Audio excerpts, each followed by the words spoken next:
Hello, I'm Matthew Knight. This is show number 0697, the Stuph File Program, with Peter Anthony Holder, and it comes to you right now. The following program is brought to you in living color. Now, it's time for an eclectic mix of interviews and some of the oddest news stories you'll ever hear. It's the Stuph File Program with Peter Anthony Holder.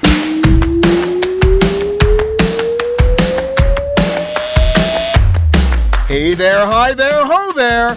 Peter Anthony Holder here with you, and this is a special edition of the Stuph File Program. Yes, I know last week was a very special show too, our annual Meshach and Malik Christmas special.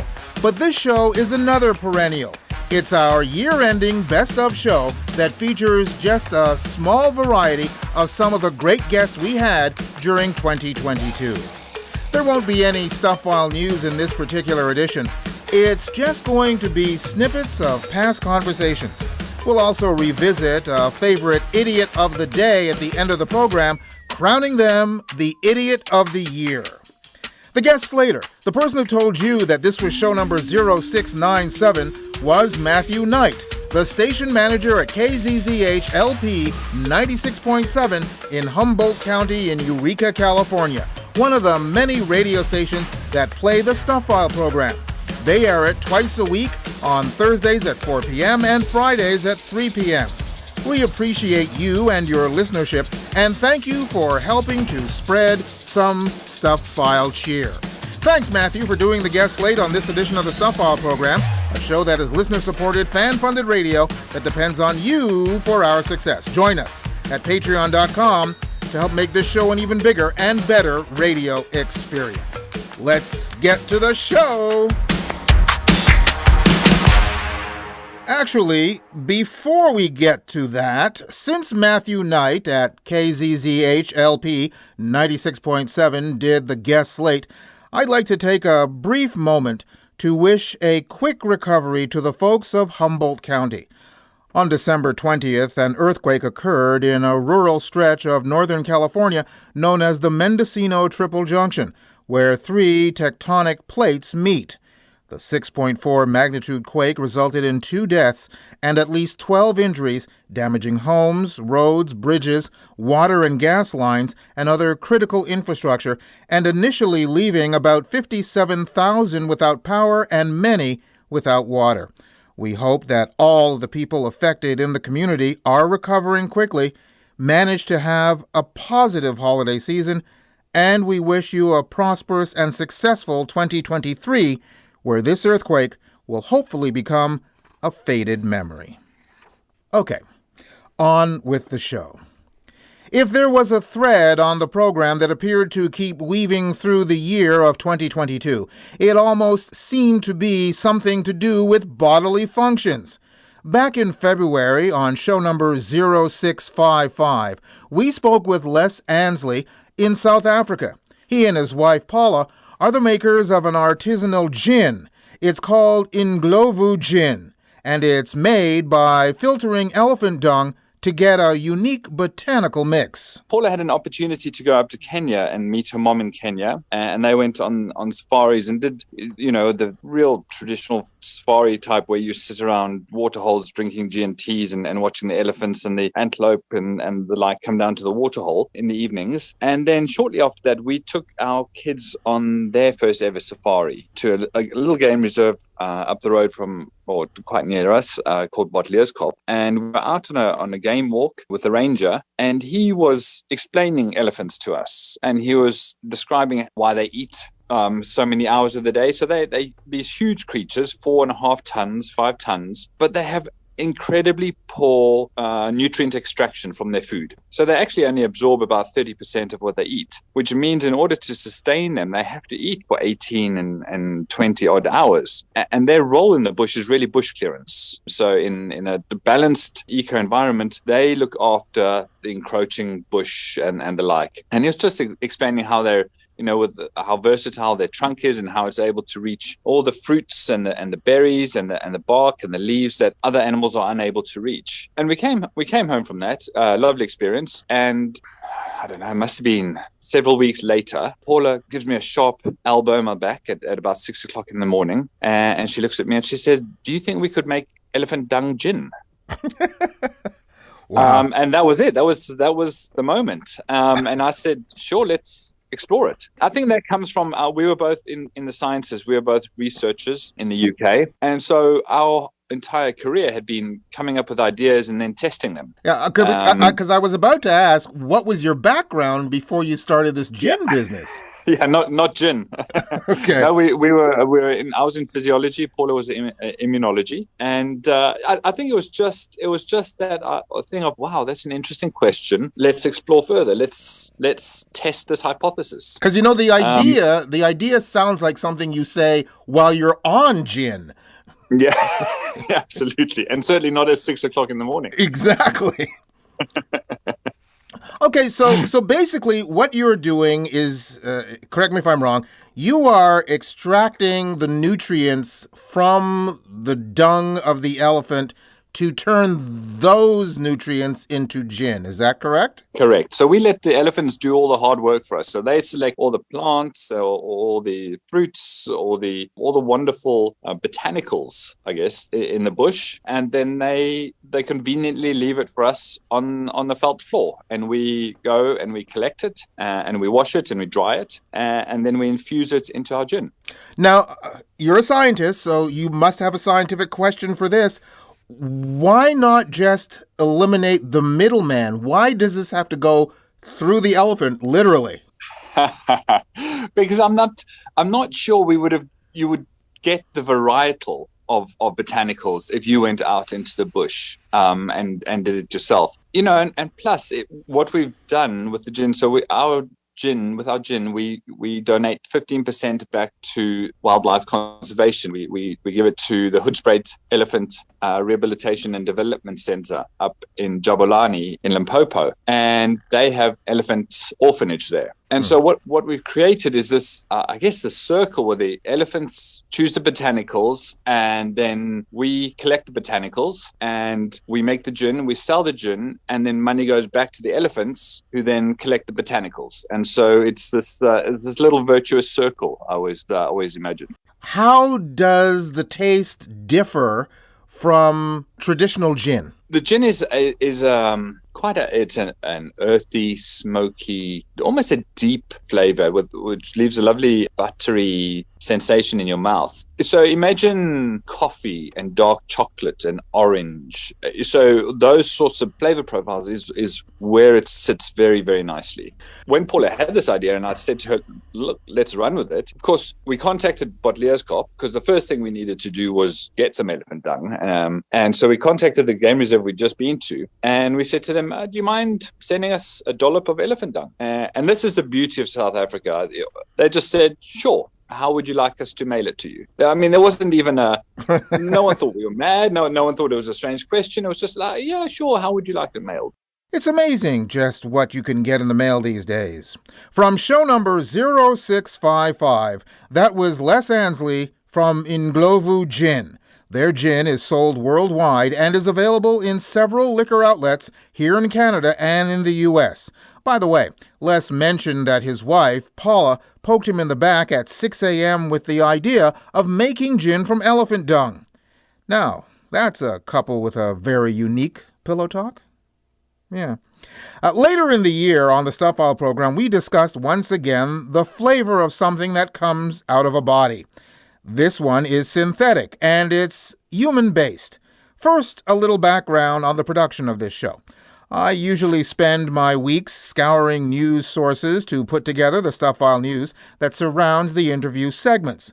But every once in a while, I come across a story that I just can't simply read on the air. I have to track down the person in the story because I need to talk to them. Such was the case on show number 0684, when I learned that a potato chip company in Lithuania had come out with a flavor that simulates the nether regions of the human female anatomy. The name of the flavor is a synonym for the word cat. The company is Chazz Chips.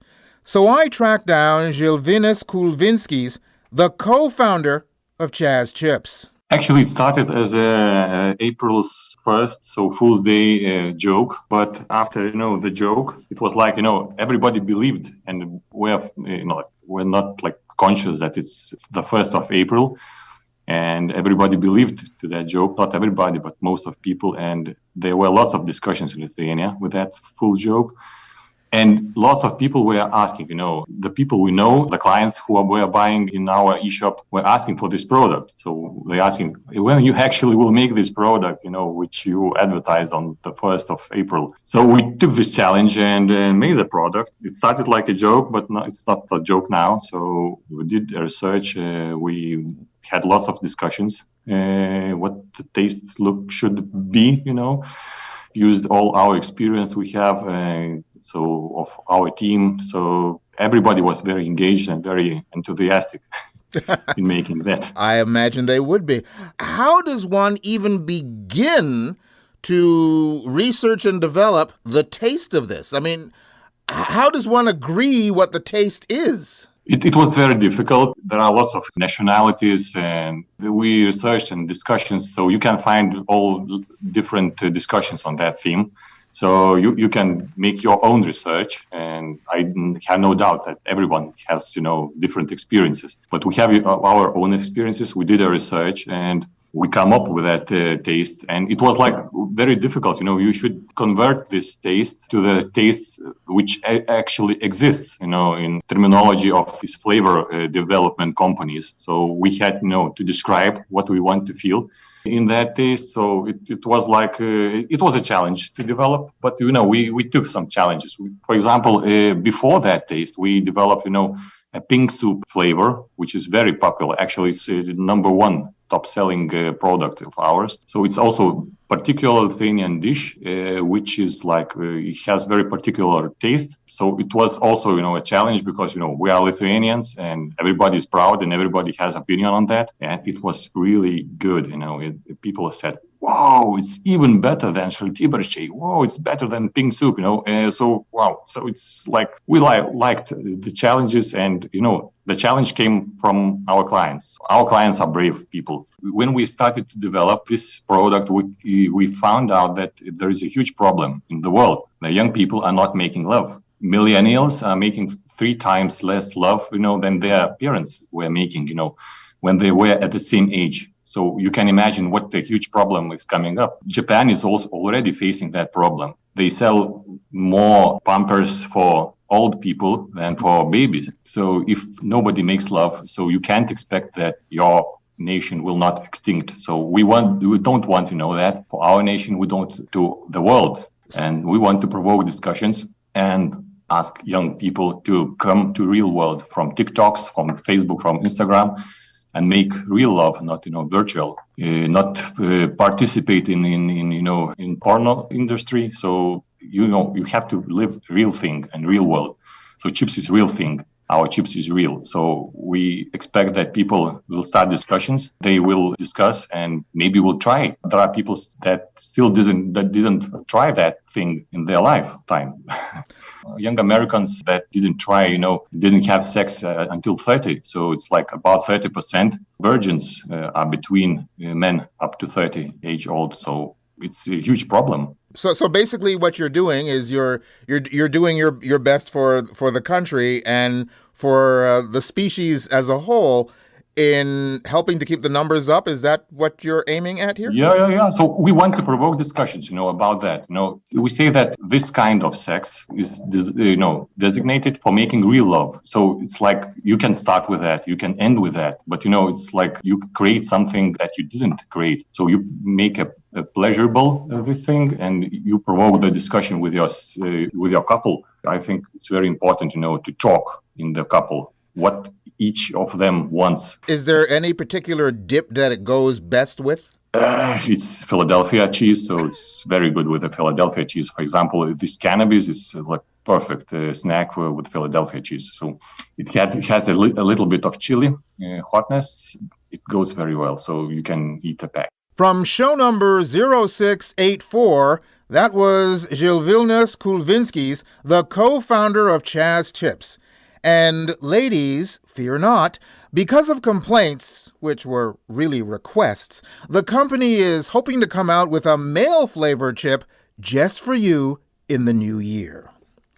Still with the body, we go from Lithuania to back here in Canada for show number 0691, where Amanda Booth is the founder of Trinkets by Amanda, which makes jewelry that contains such bodily fluids as breast milk and semen. We started working with what I like to call them sentimental materials, but we started working with stuff last year, and it started with ashes and memorial items as well as breast milk. And the Jizzy Jewellery line and working with semen actually started off as a giant joke.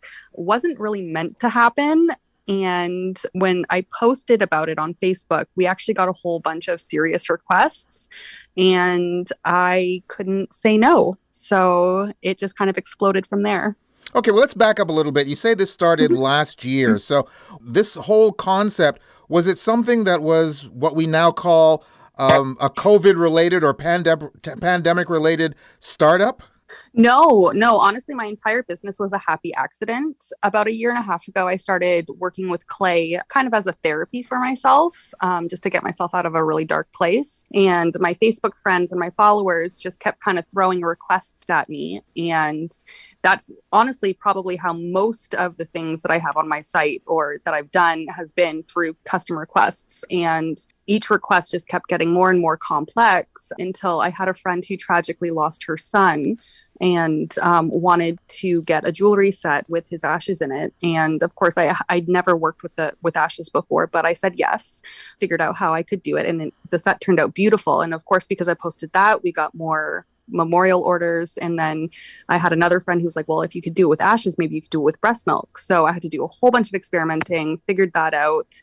And my Facebook reels blew up last November, and I went from like 10, maybe 20 orders a week. So it was enough to support me and like my portion of the bills. And then all of a sudden we boomed to like over 100 orders a week. And my hubby quit his job to partner with me full time in the business. And I had to get a creative team and an office manager in here to help me out as well. So we had a big boom before the semen stuff came along.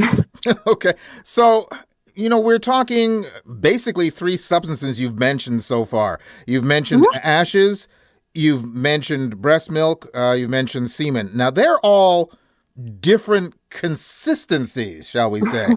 So from that perspective, how difficult is it for you to incorporate them into jewelry because of, again, their consistency? Yeah, no. So I'm primarily a clay artist. So I work with polymers clay, specifically translucent clay. So that way it takes on whatever color of the substance that I'm working with, whether it's to show the ashes through. Ashes are really easy because they're already dry. So to incorporate them into the clay, it's fairly easy. For breast milk, semen, or we actually do female samples as well. But we take the liquid and we powderize it. So that way I can take the powder and kind of fold it into the clay like you would flour with dough. Okay, so you said that the semen idea started as a joke. Yep. Whose joke and who decided to make the joke into reality?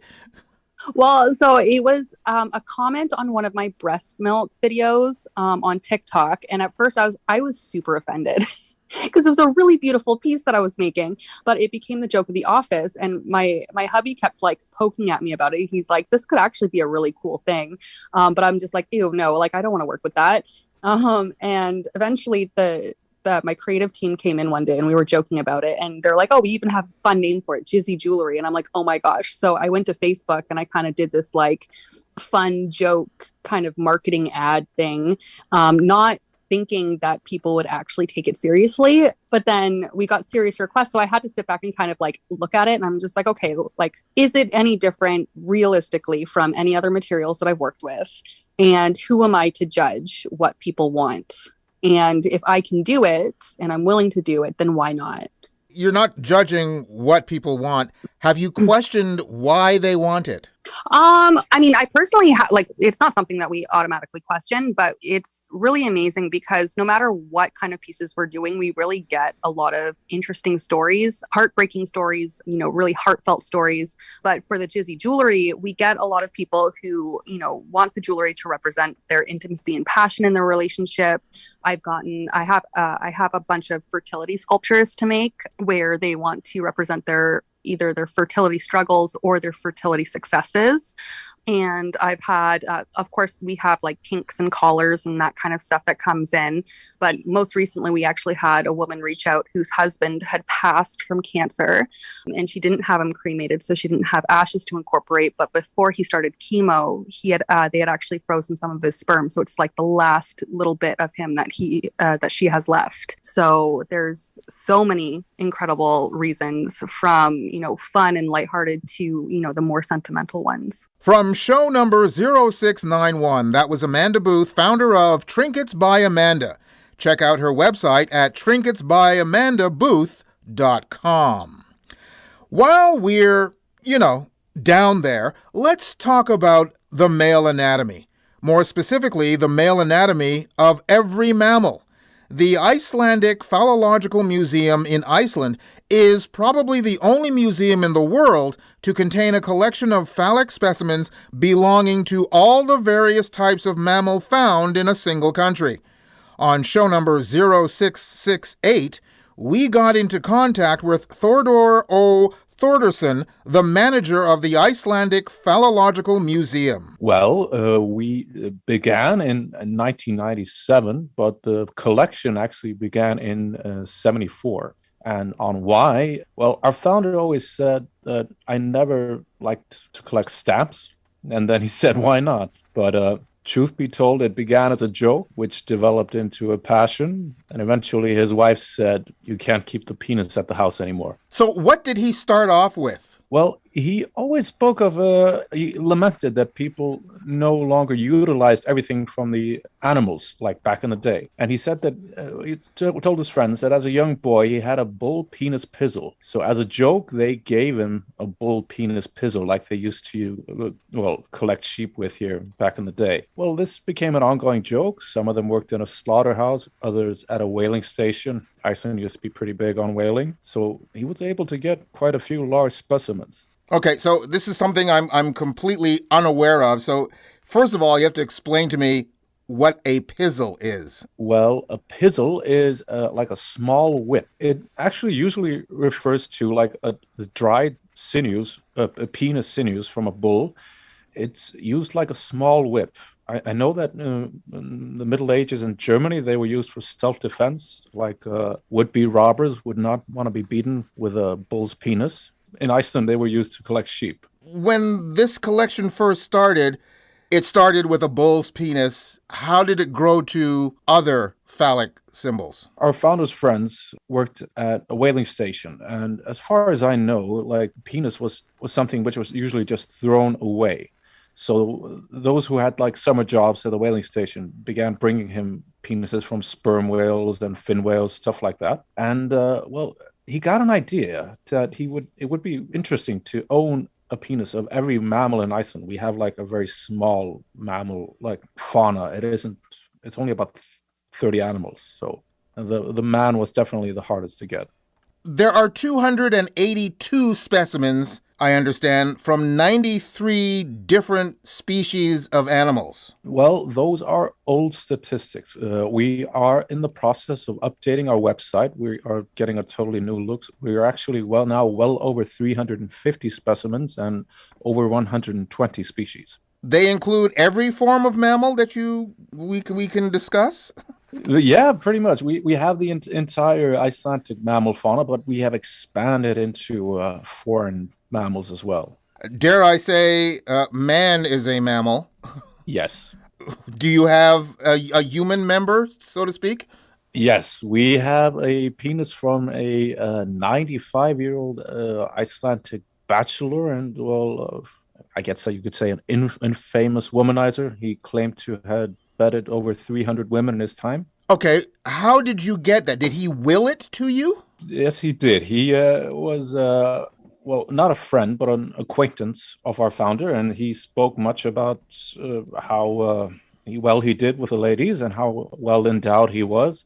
So founder kind of dared him to like donate, his penis post-mortem, and the guy did it. It's one thing for someone to say, I'm going to collect all of these. It's another thing for other people to say, yes, let's go to a museum and see it. So what was the leap when it came to deciding that not only was he going to collect them, but he was going to display them for anyone who wanted to see them? Well, he was the kind of guy who always liked to push people's buttons and, not least his wife. And yeah, it's basically what happened as their living room became increasingly crowded with amputated phalluses in jars. Like his wife just had enough, and he said like you can't keep him here anymore. So he decided a good way to keep on pushing people's buttons would be to open a museum. And of course, everybody here was like initially just, why would anybody do that? But it's kind of a live and let live society. So yeah. But yet, as you say, even though most people say, why would you do that? The fact is he opened a museum and it seems to have a certain amount of success. Who's coming to the museum? And is it something that is actually a tourist attraction from people who are beyond your shores? Yes. I'd say like well over 99% of our customers are foreigners. A lot of Canadians, a lot of Americans, a lot of people from Britain and mainland Europe, and also, China as well. I think we're doing, pretty well all over. Okay, well, the old saying, size matters. So let's talk about size. What's the smallest? What's the biggest?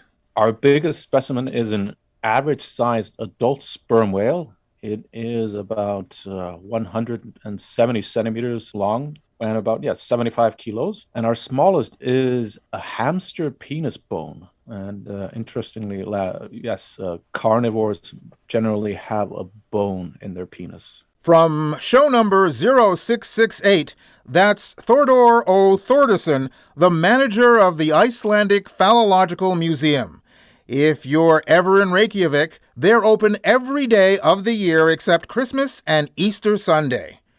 There's more Best of the Stuff File program with me, Peter Anthony Holder, coming your way after the break. Portions of the Stuff File program are available to you via Audea.io. At Audea, you'll find hundreds and hundreds of Stuff File program interviews going all the way back to 2009. That's Audea, Audea.io. There's more Stuff File program coming your way right after this break. The Stuff File program is a listener-supported, fan-funded radio show that depends on you for our success. Join us at patreon.com to help make this show an even bigger and better radio experience. Sign up and find out about our rewards program. Being a patron doesn't have to be a long-term commitment. There's absolutely no obligation. You could join today and end whenever you'd like. But the time we have your support would be so greatly appreciated. We'd also love to hear your thoughts about the show and even your ideas for rewards. Join us for the ride. Join us at patreon.com/The Stuff File program.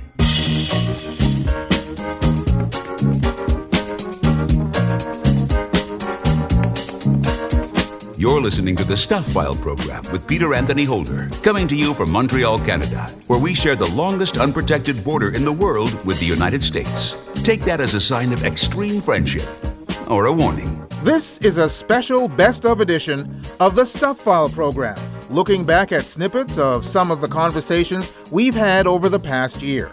Some of those conversations aired in 2022, but took place earlier. I'm talking about celebrities that we honored who passed away in 2022. We lost so many this year, too many to recap now. But here is just a small representation of some of the celebrities we lost, starting with famed director Peter Bogdanovich, who died on January the 6th. I spoke to him back in 1997 when his book, Who the Devil Made It, came out. It featured his interviews with 16 of the greatest directors of yesteryear. We started out by talking about his brief period as a critic. I was for a while. It was a way of getting on screening lists and seeing movies for nothing, and getting books and seeing plays for nothing. It was totally motivated by not wanting to spend my own money because I didn't have any. I've often heard a lot of directors and actors lament what critics do to their work, and I'm just wondering, since you are a director and you have been a critic, do you have a different feeling toward critics than others do? I don't think so. There's good critics and bad critics. There's good directors and bad directors. Some of the critics are really conscientious and really try to do what they can to popularize a work or to explain a work and so on. And then there's the critics who just want to make a reputation by attacking. Those are the ones I'm not keen on. Talking about your book, Who the Devil Made It, which is your most recent book, you're talking basically about some of the greatest directors of all time. Yes, that's true. The interviews that I conducted with them, I was fortunate enough to meet these legendary figures in the 60s and early 70s, and 13 of the 16 have passed away. 3 of them are still alive. I brought their interviews up to date. I think because I organized the book in order of the directors' births, chronological order of the directors' births, which mirrors pretty much their entrance into the film business. So hopefully you get a kind of panoramic view of the whole 100 years of movies, since the oldest director in the book was Alan Dwan, who began directing in 1910. And the youngest director is Sidney Lumet, who's still directing and who has 2 films coming out this year. In what context did you get an opportunity to interview these directors? And by that I mean, were you working as a critic then, or were you already a director yourself and in some cases working under them? When it started, really, in 1960, I was already, I had already directed in the theater and acted in the theater for 5 years. And I was a critic, too, at that time. I was making some money, making a living, doing some writing. But not too much. It kind of got more so in this early 60s.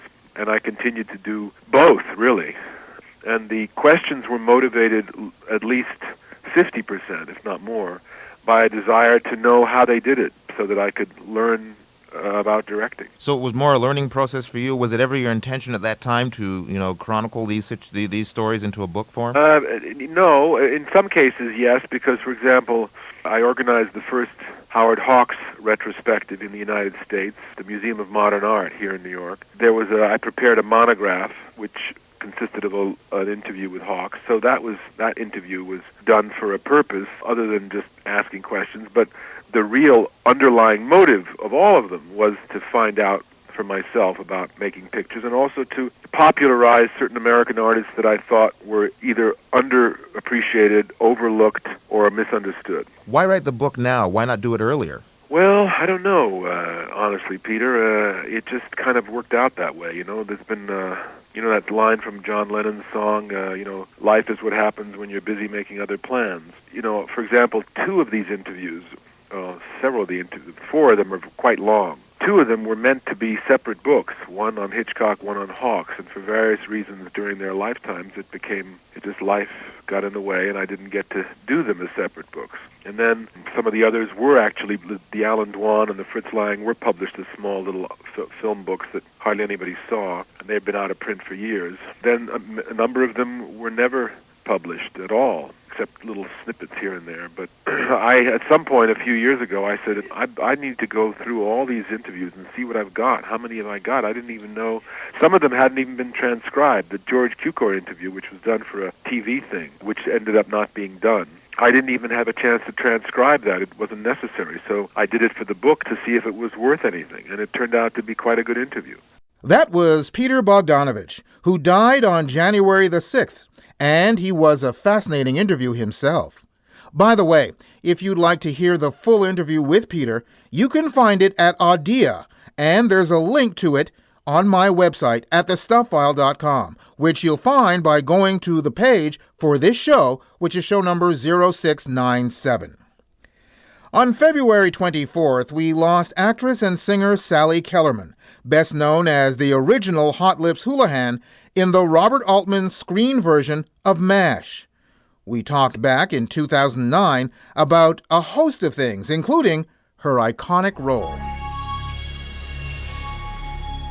By the time you did MASH, you had an already quite impressive resume. You were probably on every episodic television show being made through the 60s and early 70s. I was, and and they had those specials, like Chrysler Hour and Kraft, a lot long before a lot of your listeners' time, I'm sure. But I played Rod Steiger's hard-bitten drunk daughter, and I'd get beat up on a Kraft theater, and then I was in the pilot of Star Trek.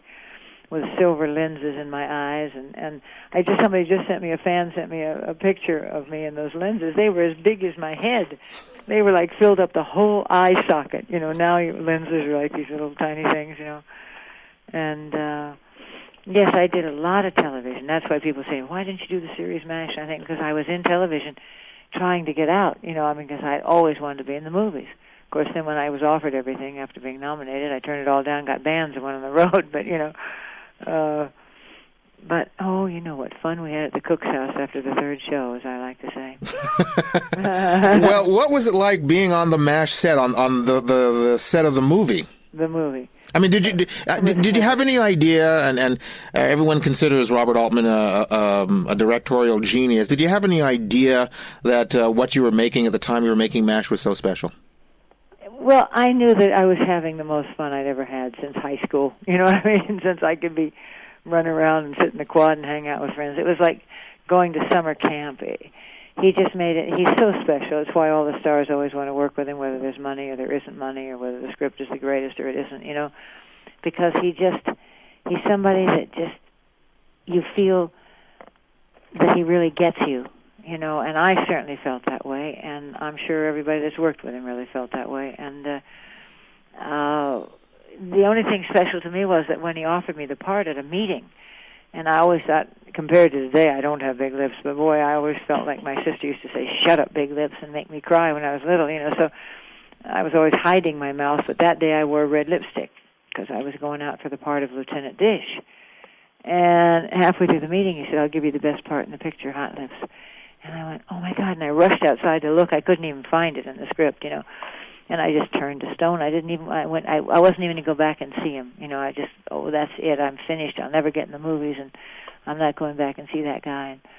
And someone said, he's really talented. So I went back all puffed up and teary, and, why couldn't you stay in the film? And why couldn't you do this? And why couldn't you do that? And he just looked up at me casually and said, well, why couldn't you? Why don't you take a chance? You could end up with something or nothing. And, I'd come from TV where you couldn't change a line or a word without the entire suits coming down from, Universal or something to check on everything.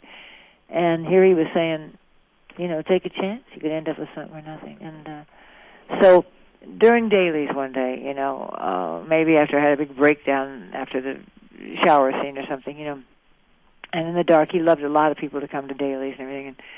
And he used to say, boy, I bet you hate yourself there, Sally. Boy, I bet you think you look ugly there. And he'd be saying things exactly what I'd be thinking. And then one day he says to me in the dark, you're going to get nominated for Academy Award for this. And I went, oh, no. But secretly I was hoping, oh, my gosh, do you think so? And sure enough, I did. And so we didn't have any idea that it would be such a huge hit and make such a... the series was wonderful. It was a different point of view, but it was wonderful, and everybody was wonderful in it. And I was never sorry I didn't do it, because I really followed my bliss, as we did in the 60s and early 70s, went where we really needed to go, and I needed to make some movies, and create some other characters. Actress and singer Sally Kellerman, who died on February 24th. Controversial comedian Gilbert Gottfried left us on April the 12th. I had the pleasure of chatting with him in person on one of his many visits to Montreal for Just for Laughs. Here's part of a chat from 1994. How would you describe your career? Because I'm not going to describe it for our audience. Okay, let me see how I can describe it in words that you can actually use on radio. How would I describe my career? Let's see. Mongoose, to put it in one word. Yeah, I don't know. It just is a good word, and it's a word I like using. So I'll have to describe it as mongoose.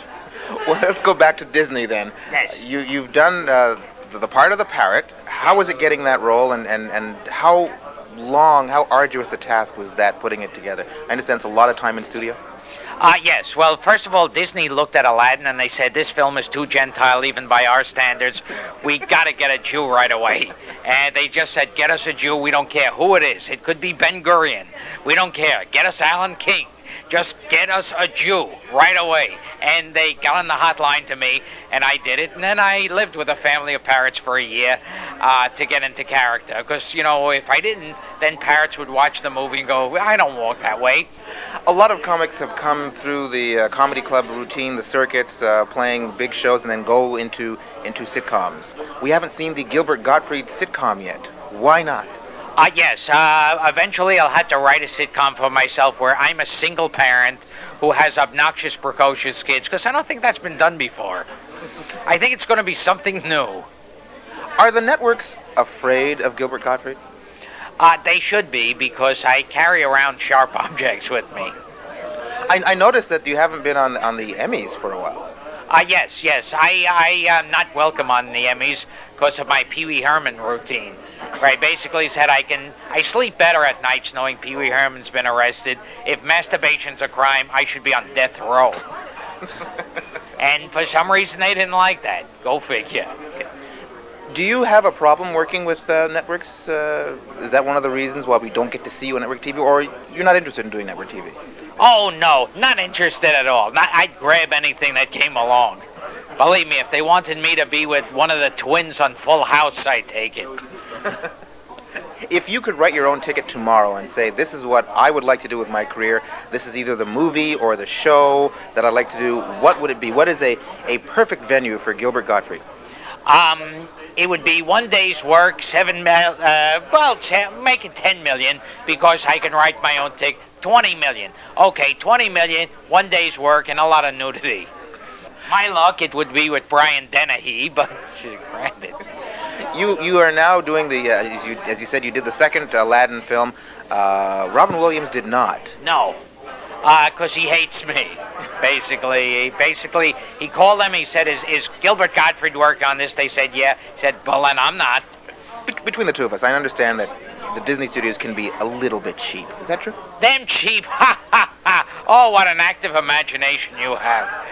Them cheap? No, for the first film alone, which brought in like $20 billion, I got a hat, and I think they're going to be sending me a Mickey Mouse bumper sticker. Will he be doing a third Aladdin? I'm sure, till I squeeze every penny out of it. Thank you for talking with us. Sure. Yeah, I had to talk to someone. Comic Gilbert Gottfried, who died on April 12th. That was part of a conversation we had during Just for Laughs in 1994. Lamont Dozier, 1/3 of the most prolific musical writing team of all time, died in Arizona on August the 8th at the age of 81, and featured on show number 0678. He, along with Brian and Eddie Holland, became the Motown hit-making machine that was Holland Dozier Holland. Back in 2004, we spoke to promote an album that he was releasing called Reflections, which had many of the hit songs he co-wrote, but in a slowed-down tempo. In that original conversation, we had just played his slowed-down tempo of the Supremes' hit Where Did Our Love Go? It gave me the chance to ask him about the inspiration of many of his hit songs that he wrote. I grew up listening to that song, the original version, the faster version, sung along every chance I heard. But when I hear it's coming from you, that's one tortured soul. and when you sit down and think about most of the songs that you wrote, that's one tortured soul. A lot of the songs you wrote dealt with a love that just didn't work. Were you writing about anybody in particular? Yeah, well, there was one girl that was a big inspiration in my life as far as the songs that I had written or ideas that I came up with during the 60s. There was one girl called Bernadette. And she was my first childhood sweetheart. Is that the same Bernadette that the Four Tops sang about? Exactly. She was the one. And I came up with a lot of ideas and wrote a lot of songs about her. It was a love that was it was unrequited love, and it wasn't returned. She didn't know I existed, and she did like my best friend. and not me, but she never knew that I had these feelings for her. No, we've all been there. Yeah. But I thank her now because she was the inspiration for a lot of hit songs. Did she ever know this? Did she ever find this out? Absolutely not. She never knew. And I didn't. I didn't tell her. No one told her. I guess because I didn't tell anybody else about it. You know. Well, now the secret's out. Is she still out there somewhere? Oh gosh, she's out there somewhere. But the last time I saw her, she had a bunch of babies walking down the street in a stroller, one in her arm, one in the stroller, and I saw her on Woodward Avenue in Detroit in the late '60s or early '70s. And it was like a shocker to see all these children that she was obviously married and had a family, and so I just didn't think that would be appropriate to tell her. Musical hit maker Lamont Dozier, who died back on August the 8th and was on show number 0678. Most recently, on December the 4th, we lost one of the original non-Muppet members on Sesame Street. Bob McGrath died at the age of 90. He had been on the show for over 40 years, and back in 2004, we chatted about his extensive career, including before Sesame Street. Plus, we talked about how he got the gig on the famous children's show. Sesame sort of didn't really fall in my lap. I heard about it, and when someone first mentioned that there's a new kids show, do you think you'd be interested? I said no, not in the least, because I thought it might be another not so terrific, kiddie show. There's a little on the silly side. And then when I was called in a couple of months later and I saw some of the early animation and film and had a guy by the name of Jem Henson I'd never heard of at that point, and saw some of that Muppet work and realized this was going to be really a very different and quite brilliant show. So hundreds of us auditioned on videotape, and they showed it to a bunch of 5-year-olds around the country, and they narrowed it down to a cast of 4, and so I got my job from 5-year-olds, basically. So Well, you were very lucky. What were your original plans? You said you made plans and they went awry. What were your plans when you first got into performing? Well, I mean, I came to New York to get a graduate degree in voice at Manhattan School of Music out of a couple of years in the Army in Germany. And I had hoped to be able to sing professionally, but, one never knows. It's a sketchy business. And so I was teaching in a private voice school while I was getting a degree, and I thought I might have to go that direction, which I enjoyed. And then I freelanced everything from rock and roll dates at night to Gregorian chants and, singing in the morning and recording with Igor Stravinsky and a quartet and Pablo Casal. So I was doing just about every kind of music possible. But from the Japan thing, I was performing major concerts for several thousand teenagers over there, and I thought I'd love to be another Andy Williams, Perry Como. Those were sort of my heroes when I first came to New York, because I thought the shows were beautifully produced. And I thought maybe I could be another kind of, in that style, because I was doing all of that kind of thing in Japan on NHK and all the television shows there. But by then the Beatles had invaded and music had been turned upside down, so, that never would have happened.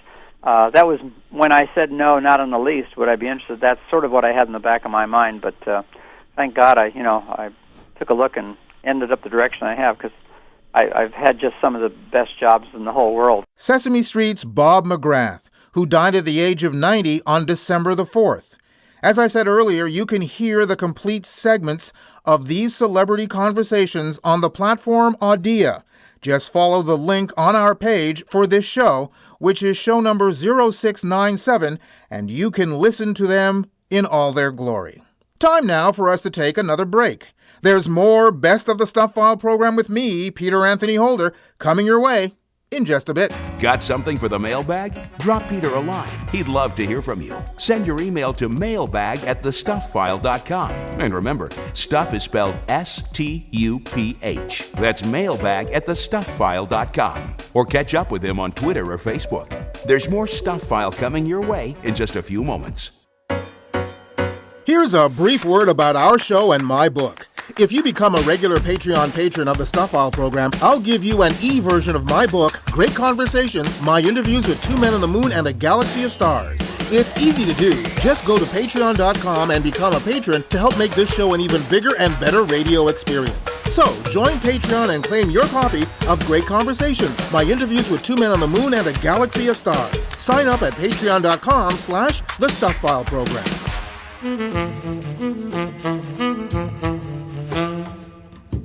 You're experiencing the Stuph File Program with Peter Anthony Holder. Sit back, relax, let it rattle around between your ears, tickling your cerebellum, and enjoy. And we're in the home stretch on the Stuph File Program with me, Peter Anthony Holder. You know, just before the break, we heard from people who left us in 2022.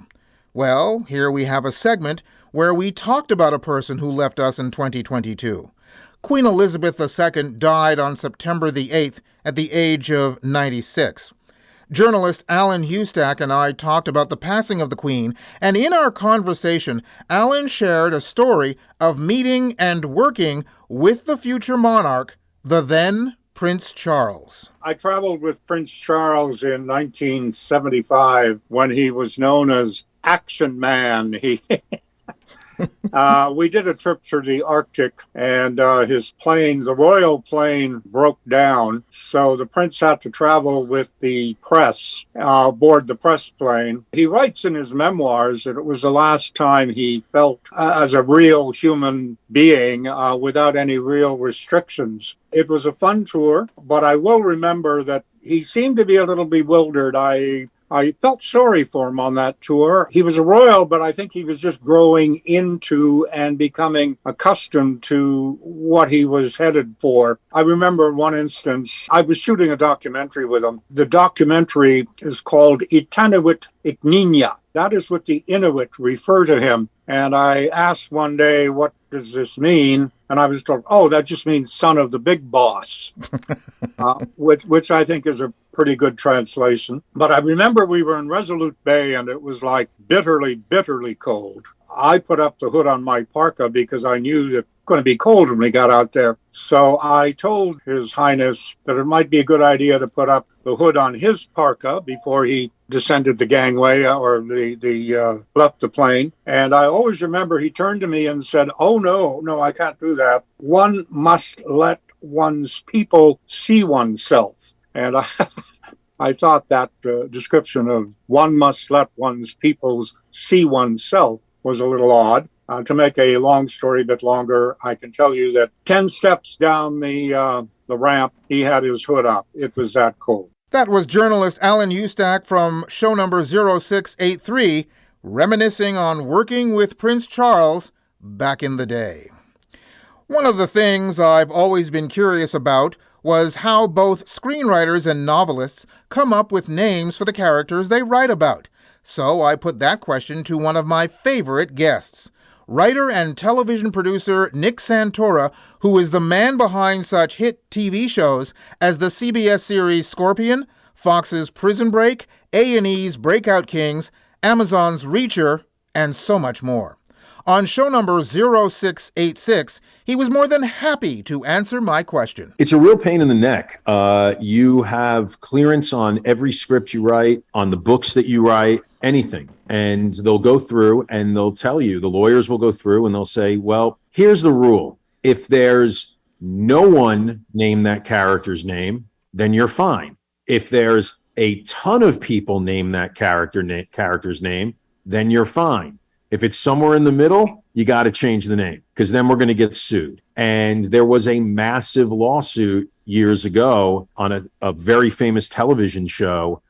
And everyone is, and I can tell you about a little bit about that if you want, but everyone's been really scared since that happened. Yes, tell us about that. I'll give the caveat that I might be wrong about some of the things I'm saying, but my understanding is it was a CBS television show. Writers did what all writers do. They use a placeholder. You need to name a stadium. You need to name a business. You need to name a character. You use a placeholder. And then you go, okay, we'll change that later. And sometimes you do it because we're so busy. We're always under deadline. I mean, the deadlines are insane. And you never think you're going to make deadline. So what you do is you go, I'm going to take this placeholder. I'm going to throw it in there and we'll use it for now. And it was about a realtor, is my understanding. And so someone used the placeholder It would be like if you had a famous basketball player in a script and you go, okay, I'm going to name him Magic Johnson, just for now. Well, they'd use the name of a very famous realtor in Los Angeles that advertises all over Los Angeles. And then they forgot to change the name. And this character was like a murderer in the script. And this character, I don't remember the exact storyline, but this character was like, I don't know, I could be completely wrong, but like using open houses to lure in victims and kill them. And they were using the name of a real realtor. And I say that 3 times fast. And there was a lawsuit and they lost and there was a big payout. And since then, it's gotten real draconian to get a name on the air. Wow. When I first started, Peter, I was using the names of buddies of mine, people I went to college with, guys I used to pal around with, whatever, or guys people you didn't like. You just throw their names in everything. And now you cannot do that, which is why if people are real keen television watchers or movie watchers, characters' names are like either, Tiberius Stinky Pants, like some insane name you've never heard before, or Mike Smith. Because there's either got to be a million of them or none of them. I can give you my trick as to how I find a lot of character names, and it might help if anyone that's listening, they want to write something, it might help them. Sure. If I'm by myself or even if I'm in a writer's room and I'm talking to all the writers, I'll go, well, we need to name a character, and I'll go, quick, someone pick a city. And someone will go, Pittsburgh. And I'll go, okay, and you, quick, someone pick a year. And they'll go, 1987. And I'll just pick the 1987 roster of the Pittsburgh Pirates, and I'll scan through and I'll look for a cool first name. And then I'll go, someone pick a city. And then people get what I'm doing. And so they get excited and they're like, Cincinnati. And then someone will go 1962, and we'll pick a last name and we'll combine athletes' names from different years, different cities, first names, last names. And that's somehow how you get names. And I pick a lot of athletes' names. I mean, I will steal from athletes, especially some of my favorite teams, like all the time. From show number 0686, writer and television producer Nick Santora on creating character names. And we're just about out of racetrack for this edition of the Stuph File program. Again, I want to say that you can hear all of these items on this Best Of show in full via Audea. Just go to our website at thestufffile.com and go to the page for this episode, which is number 0697, and you'll find all the links. I did promise you a favorite idiot of the day to end things off. I must admit I was torn between several, although I have to say that several good ones that involved criminals who committed crimes while wearing ankle monitors canceled each other out because, well, there were so many of them. But I think this one from show number 0658 is the ultimate keeper. So, the Idiot of the Day presents the Idiot of the Year. And now it's time for the strange things adults do. The Stuph File presents the Idiot of the Day. Police in St. Louis, Missouri arrested 27-year-old Alan Robinson at 3 a.m. He attempted a carjacking by walking up to a vehicle and pointing a gun at the front seat passenger. Police were nearby. Very nearby, when Robinson discovered he was attempting to carjack a fully marked police car. He took off running. There were numerous police officers in the area investigating a shots-fired call, and Robinson was quickly apprehended. I keep saying this. No matter what you do in life, to be successful, you have to pay attention. I mean, why? Oh, why? If you're planning to carjack someone with a gun, would you not pay attention enough to realize that you're pointing a gun at 2 uniformed police officers in a fully marked squad car? One reason, and one reason only. You're an idiot! Gee, I'm only a kid, but even I know you're an idiot. And that's it for this edition of the Stuph File program number 0697. Hope you enjoyed it. The website is thestufffile.com, and once again, Stuph is spelled S-T-U-P-H, where you'll find information and links on all of our guests by going to the weekly Stuph File page. Just look for the corresponding program number, and once again, that's 0697. Email me at peter@thestufffile.com. You can also find me on Facebook and Twitter as PA Holder. And don't forget to check us out on patreon.com, where you can become a patron of the program. Hope to see you back here for our next show on the air, online, or as a download. We're coming to you from everywhere, including KDXRadio.com, TrueTalkRadio.com, over the air on World FM in New Zealand, MediaCore in Singapore, WLSLLP-FM in Dade City, Florida, KZZH-LP-FM in Eureka, California, CKUW-FM in Winnipeg, CFMU in Hamilton, CKLU in Sudbury, Local 107.3 FM in St. John, and also streaming on just about any streaming service your little heart desires. That's it. Bye-bye. You've been listening to the Stuph File Program with Peter Anthony Holder, a presentation of Flying Fish Communications. We leave you with this deep question to ponder. Who did we compare babies to before Winston Churchill?